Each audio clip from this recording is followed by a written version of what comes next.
Okay, folks, good evening and welcome to this week's weekly update on the Fife property market. This is a look at the overall whole of market in terms of what's coming on in the Fife property market versus the number of actually properties sold. Good indication of where the market is, if it's healthy, if it's stagnant, if it's declining. We can tell by these numbers just generally and where we're going. We're going to talk about 2 or 3 articles as well that we've covered through the week, which will be quite important to you if you're just seeing this for the first time, because it is quite important to get the facts before you make fundamental decisions.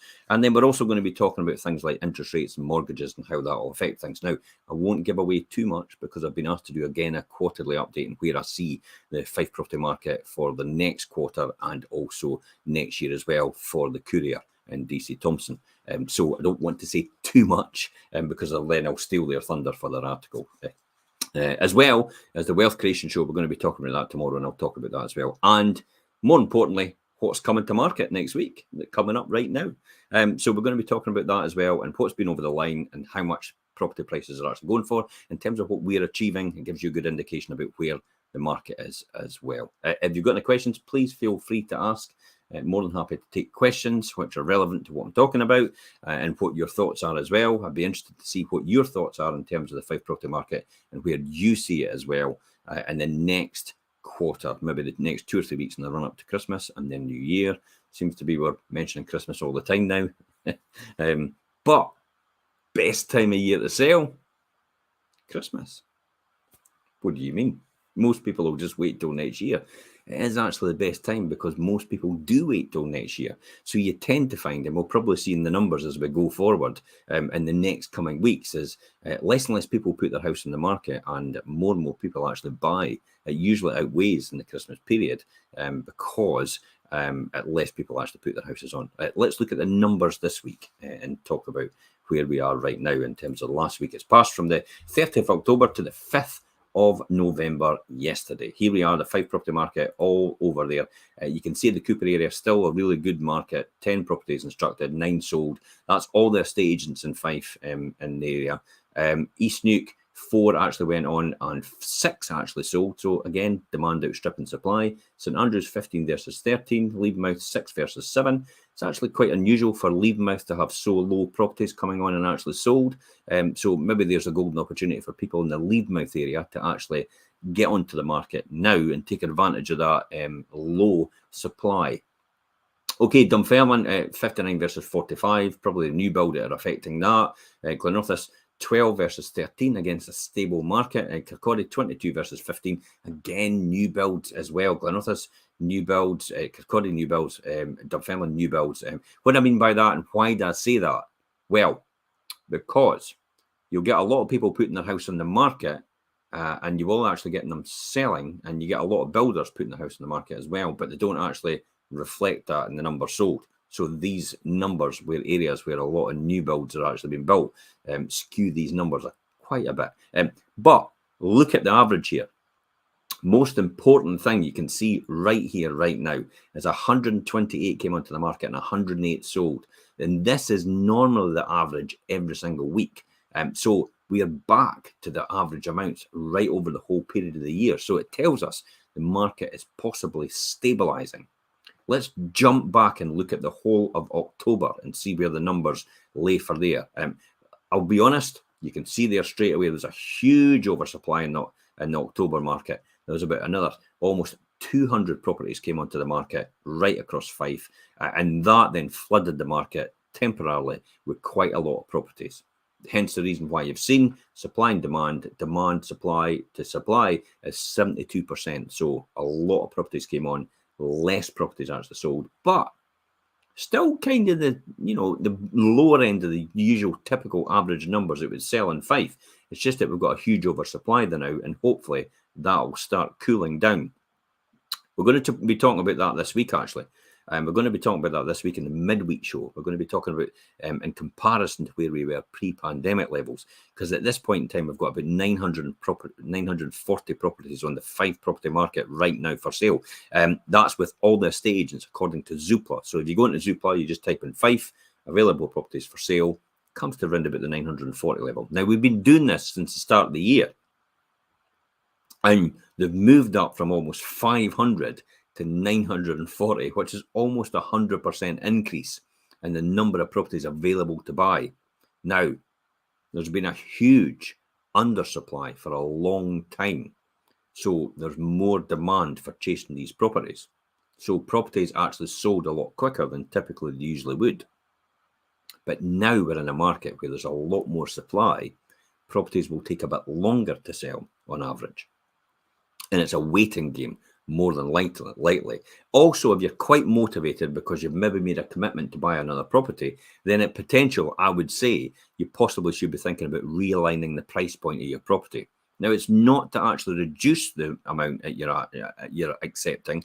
It's to actually introduce it to another audience, which is potentially not just reaching the price point that you're getting. For example, if you're on at 350,000 or you're on at 200,000, you would probably realign your price to around about the 340 and maybe 190 level, just to introduce it to a different audience, because a lot of people actually have a wee bit, maybe about 10% more than typically what they're budgeting for in terms of their price point and what they can afford to go for. Mortgages, the fixed rate mortgages have come down slightly. I actually posted on that further on yesterday, just a snapshot to say fixed rate mortgages actually came down 0.22%. Not a lot, but we never heard that in the news, did we? The news seems to be intent on supplying doom and gloom to us. They seem to be beating this drum. Now, I'll tell you again, we are not officially in recession. And yet the Bank of England and the BBC seem to be spewing this out, saying we're 2-year recession coming and it's going to be worse than it ever has before. Now, I've heard this story before. I'm quite bullish in my outlook to the economy and the housing market itself. But I've heard this story before when the pandemic happened. And then look what happened after that. So take it with a pinch of salt. But your circumstances must dictate what your decisions actually are, rather than actually speculating and thinking to yourself, I wonder if it might go down. I wonder if it might go up, and speculating and waiting for that to happen. Because if it doesn't happen how you expect it, then you could be worse off than you are right now, whether you accept or reject offers, or you come onto the market and you don't come onto the market. So the point here is you've got certainty at this point to make decisions. 6 months down the line, you don't know what's going to happen. That's uncertainty. And effectively, to be honest, it's taking a gamble. So if you've got certainty, you make decisions based on the circumstances right now for you, and then that is the right decision for you at this point in time. If it changes in 6 months, hindsight's a great thing. We all say to ourselves, oh, if I'd only done this and I'd only done that, I would be here and I would be there. Well, there's an old saying, but I'm not going to say it because it's quite rude, but I wouldn't be here if my father was a woman. Makes sense? Hindsight's a great thing. Okay, right, let's go back to these numbers and talk about what's got over the line. So you can see that there in these numbers. So Cooper, 88%, East Neuk, 69%. So East Neuk actually took a drop. You can see that 61 properties come on, 42 sold. So, no huge demand there. St Andrews was probably the worst hit, but that's because it's a higher price point. And this was only in October, remember. I'm actually going to show you an analytic, which actually is quite important. And it demonstrates to me possibly that Liz Truss's mini budget actually caused a problem in the property market. And with Rishi Sunak and Jeremy Hunt actually taking over, it's actually stabilised the market. And I'll show you these analytics in a minute. So Dunfermline 77%, Glenorchy 60%, and Kirkcaldy 79% overall. Possibly, I think that's definitely affected by that. Let's talk about what's got over the line, and we'll talk about, let's talk about one article yesterday. The interest rate rises, how to keep on track with your sale and remortgage plans on track. We actually did this show yesterday, Jimmy and I. There are podcasts in this post. There's also a video in this post about this show, and we're giving our insight into where we are right now, whether you should actually be staying in where you are right now in your home and actually not selling. If you should be thinking of selling, what you should be looking for. If you're on the market right now, the decisions you should be taking. And if you're already under offer, the decisions you should be looking out for and the way to keep that on track. If your buyer, his mortgage offer is about to expire, this is the things as well you should be asking them in that show. So we did a podcast, we've done an article, so you can read the article, 4 minutes, podcast is an hour, and the show's an hour as well. So read that at your own leisure, listen to that at your own leisure, watch it at your own leisure. But it is quite important for people that are considering selling, buying, or or actually are under offer right now, or potentially thinking about accepting an offer. That is key in that information. Let me talk about what's sold this week. So interestingly enough, what's sold, we had, this was actually Ingleside Church, Buckhaven. This sold in 3 weeks, 6-bedroom detached house. It was listed at offers of 325,000, and 2 other people missed out on this. There was a whole lot of people actually viewed this property, and it was extremely popular.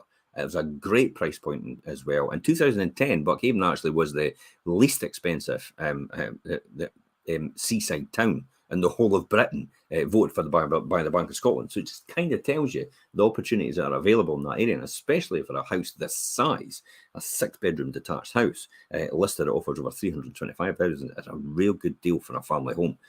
It actually was very, very popular, as I said. 2 other people missed out on this. So if you have a similar property in the Buckhaven area in traditional Victorian style, please feel free to contact us. That gives you a good indication about what we've got coming on. Let's talk about what's coming to market in a minute. I'll talk about the ZOOPLA house prices. ZOOPLA house prices show, midweek show, I did that as well. This is important, actually. And the reason I did all this, and I talked about the ZOOPLA house prices index, I thought it was more important to actually talk about that. The reason I thought it was really important, because obviously the impending interest rate increased, and I'll cover that as well. So I did the UK house price index according to ZOOPLA, why it was important to see that, and where we are in terms of demand. We are 16% less demand than the 5-year average right now for properties. That's quite a different statistic.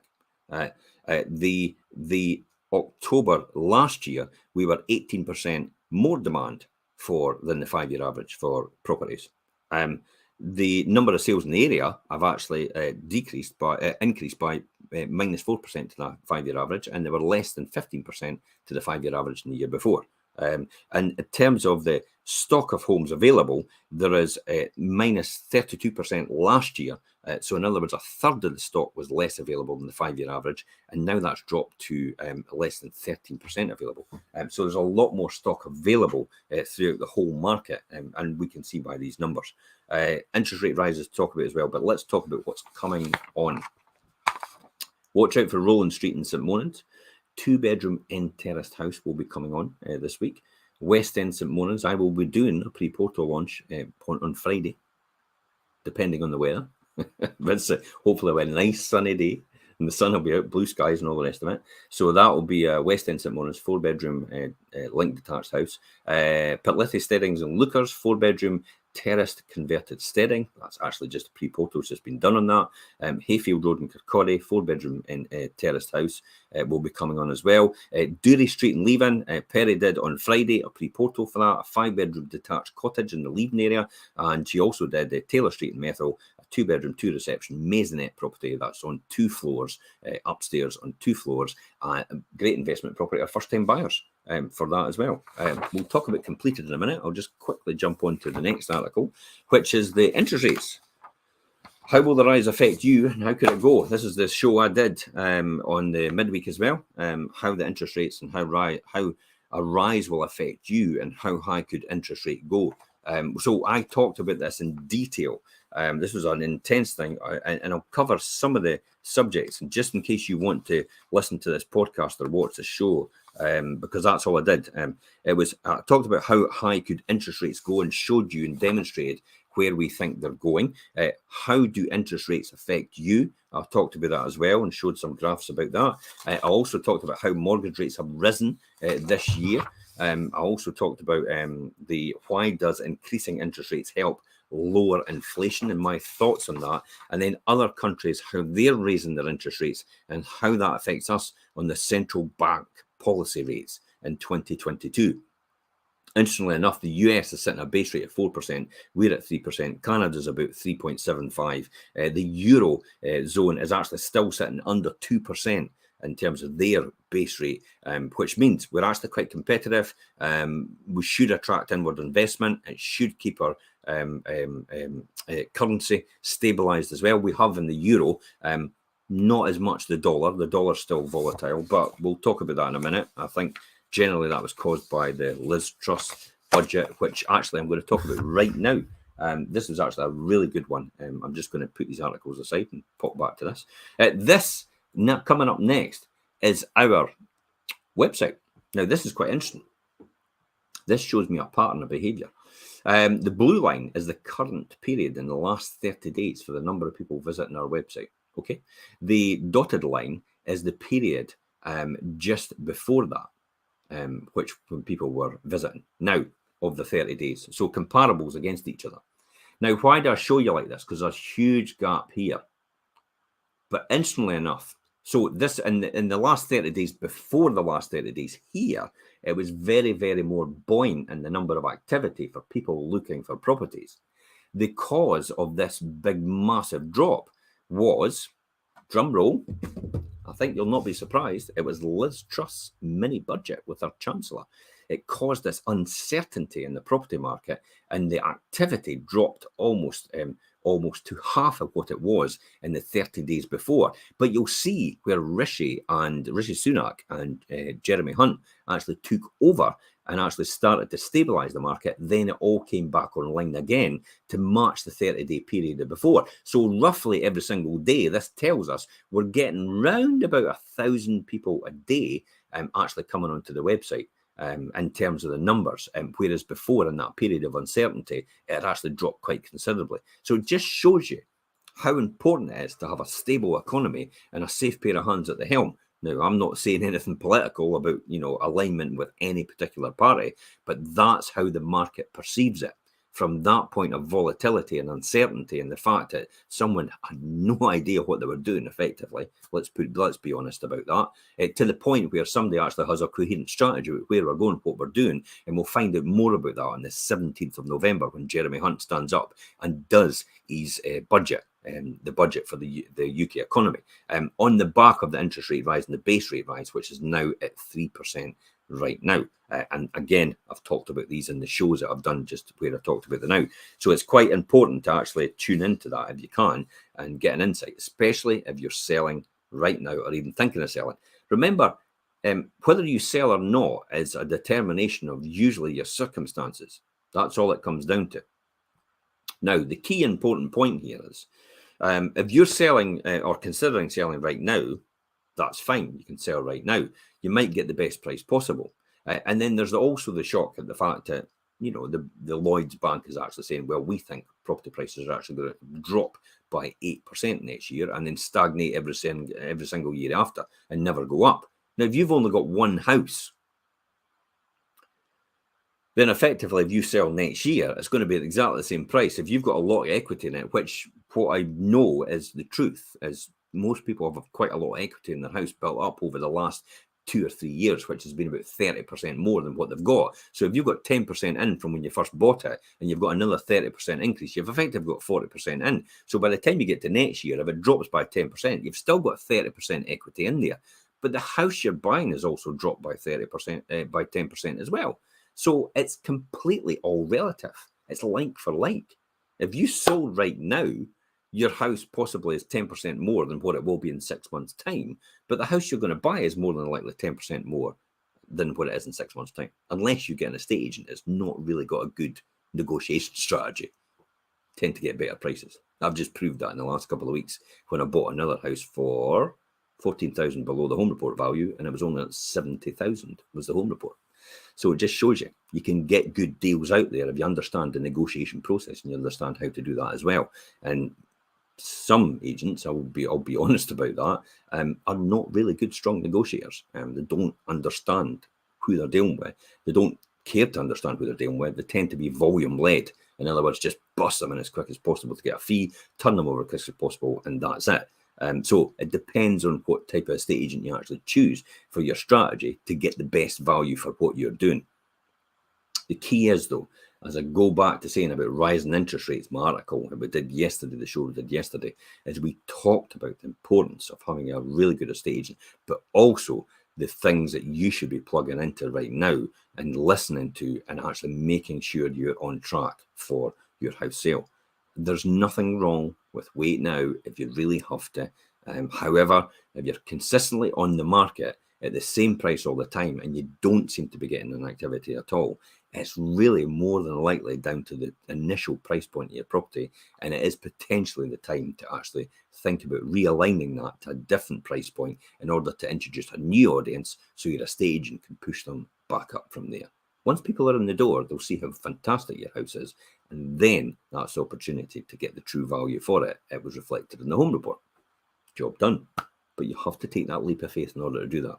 So when you do realign a price, you're not actually accepting a reduction in the price that you're going to accept. You're just realigning it to a price point to introduce a new audience. Hopefully that comes across and people understand that. Give me a thumbs up if you do, or maybe put a yes in the comments if you understand that. That would be absolutely fantastic.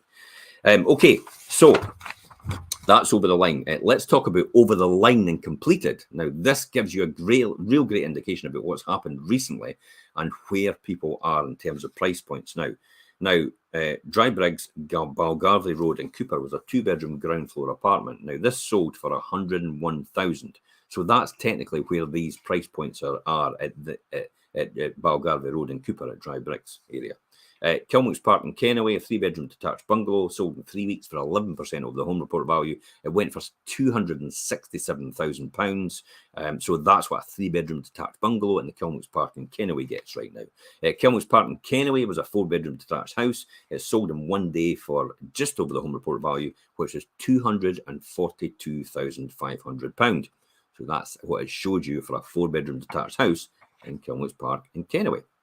Okay, if that is the type of price point you think, yep, that's the value I'm kind of looking for my house, it can make my numbers work, then by all means contact us. People are actually paying that price point because this is keys handed over, money exchanged, property exchanged, ready to move in. That's what's happened this week. Okay, the Old Cleek Factory Station Road in Anstruther, this was a commercial unit I sold for 37% over the valuation. It went for 205,000. And 3 other people missed out on that. Units in the East Nuke, commercial units especially, are extremely popular and they get really good value for money. So if you have a unit, it potentially is empty, maybe now's the time to seriously consider selling it and actually realising the true value of that property, especially when commercial units are actually popular in the East Nuke area. Some other areas aren't that popular, the mainstream towns, because they don't have the significant or the restriction of the number of properties available commercially, or they don't also have the tourism to support that as well, or the footfall. I'm talking about places like Kirkcaldy, High Street, where there's quite a lot of empty units, and so therefore there's not going to be a huge attraction for people paying loads of money over the valuation, the initial valuation, to get that property, because there's more available. So restriction of supply actually drives that market, just as it's driven the property boom it's in the last couple of years. Lismore Avenue, Kirkcaldy, 3-bedroom semi-detached house, that sold in 2 weeks for 7% over the home report value at £135,000. 2 other people missed out on that. So if you've got a 3-bedroom detached house in the Kirkcaldy area, 135,000 roundabout, Lismore Avenue sort of style, that's what they're going for. Fisherman's Court in Cellardyke, 3-bedroom end terrace house, sold in 7 weeks for 10.5% of the home report value. It got £315,000. So that's what a 3-bedroom end terrace house in the Fisherman's Court area of Cellardyke is actually selling for. Finally, the last one that we've sold last week, keys handed over, was Kinloch Street, Ladybank, 2-bedroom semi-detached cottage. Now, it actually took 4 months to actually sell. So hang on in there. Again, some take longer, some take it quicker. It just depends what's going on right now at this point in time. And this was at 0.6% of the home report value. So more or less went for the home report value, 171,000. And that was a 2-bedroom semi-detached cottage in the area. The Cribs St Monans as well was away. It went away in 1 day. I think I did talk about that last week. But St Monans, very, very popular area. There's a big demand for the St Monans area. It is really keenly priced in comparison to the rest of the East Nuke, and every single house there has an advantage, more or less, because a lot of them have the actual views over the other houses towards the sea, over the harbour potentially, and also some partial views as well round about in the area. There's quite a lot of houses up at George Terrace that has the advantage of having that from the top floors, and also the West End and Mid-Shore as well, and then also sometimes round the corner and up the top along Bray Head. So These are the types of properties we want to hear about because there's still popular demand for them because we had one in the crib sold in one day. Wealth creation show tomorrow. Going to be talking to Richard about this. This is all about creating wealth for everybody. And this is not necessarily wealth. It depends. What do you think of when I say wealth? Well, everybody mostly thinks of rich, money. So we're not talking about money tomorrow. Wealth can also be intangible stuff. So it could actually be how to build confidence. So tomorrow we're going to talk about how to build confidence and what it takes to do that. I mean, self-confidence can be defined as a feeling of trust in one's abilities and qualities and judgment. And for some of us, it comes easier than others. Sometimes we go the whole of our lives not actually having that confidence that we desperately seek that can lead us to the riches we actually desire. Whatever it is that you want. Having a healthy level of self-confidence can help you become successful in your personal and professional development in life. So how do you build self-confidence? Well, you don't need to go back to school to learn about this because this is based on what I was using and the things that helped me on my personal experience, my personal journey for the last 35 years in terms of my career, in terms of my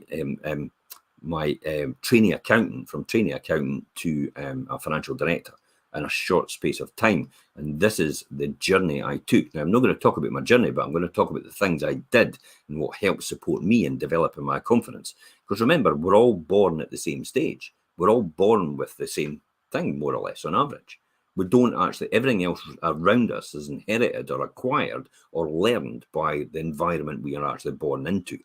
So anybody can develop a healthy self-confidence, and we're going to talk about what you need to do that. So this show at 12:30 tomorrow live will be for everybody. Anybody and everybody that wants to develop a bit more self-confidence, it wants a bit more help in developing that self-confidence, it just wants to reach that bit further in their goals and their desires and their ambitions. Some people might think, that's no for me because I'm just stuck where I am. You might not realize that, but you've got to remember the point of readiness is where opportunity meets with preparation. And what we're doing in the wealth creation shows is you're preparing yourself for that point of opportunity to appear, and that will be the point of readiness that you're ready to go. But you have to start somewhere. It's like couch to 5K. You sit on the couch and you think, it'd be great if I could run 5K. Okay, so you don't run 5K. You learn how to run 1K, or you learn how to walk 5K first, and then you run in between for a while. And then you get a bit better running in between for a while. And then you start running a wee bit longer in between for a while. And then you get even longer in between for a while. And then by the time you know it, you're running 5K in no time at all. This is how confidence is built over that time. So some of the things that we'll actually talk about in that confidence, if I can just grab my article, and what I'm going to talk about tomorrow, because I wrote some notes down. How to be more confident. I mean, stop comparing yourself to others. I'm going to talk about that sort of thing. Surround yourself with positive people, how to do that. Take care of your body. Be kind to yourself. Practicing positive self-talk.